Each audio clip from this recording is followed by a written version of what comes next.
స్థాయిలో పంటను సాగు చేయడానికి నీళ్ళు ఇవ్వలేదో కొంచెం సమాధానం చెప్పాలని కోరుతా ఉన్నా సార్. ఈ సదర్ మాట ముఖ్య ఉద్దేశం సార్, ప్రతిసారి మాకు ఈ లింగాపూర్, నచ్చెనల్లాపూరు, ధర్మాజ్పేట ఈ ఏరియా, ఆ ఏరియా నుంచి సార్ లింగాపూర్ గల్మ ఉంటుంది, ఒకటి సింగిల్ గల్మ ఉంటుంది, ఒంటి తలుపు గల్మ అంటారు సార్ దాన్ని. ఆ ఒంటి తలుపు గల్మ నుంచి ఏం చేస్తున్నారంటే యాక్చువల్గా కడెం ఇన్ఫ్లో చేయాలంటే సరస్వతి ద్వారా తీసుకోవాలి సార్ వాటరు.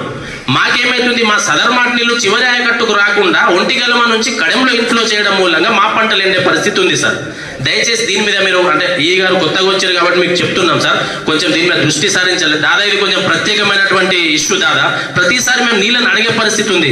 ఇప్పటిదాకా మా తండ్రులు, మా తాతలు అందరూ నీళ్ళు అడుగుతున్నాం, మేము సదర్ మాట పేరిట నీళ్ళు అడుగుకుంటున్నాం. మేము మాకు హక్కుగా రావాల్సిన నీళ్ళు ఇవ్వట్లేదు మీరు. రబీ పంటకు, ఖరీఫ్ పంటకు కాలక్రమేణా పుష్కలంగా వర్షాలు పడ్డాయి సార్, దేవుడి దయ వల్ల మంచి పంట పడ్డది. కానీ ఈ పంటకు ప్రతిసారి రెండో పంటకి ఇదే పరిస్థితి మాది. అందుకోసం ఈసారి అన్న ఆ పరిస్థితి నెలకొల్పకుండా మీరు దయచేసి పూర్తి స్థాయిలో నీళ్ళు ఇవ్వండి సార్. ఇది ఒకటే మా విజ్ఞప్తి. Thank you.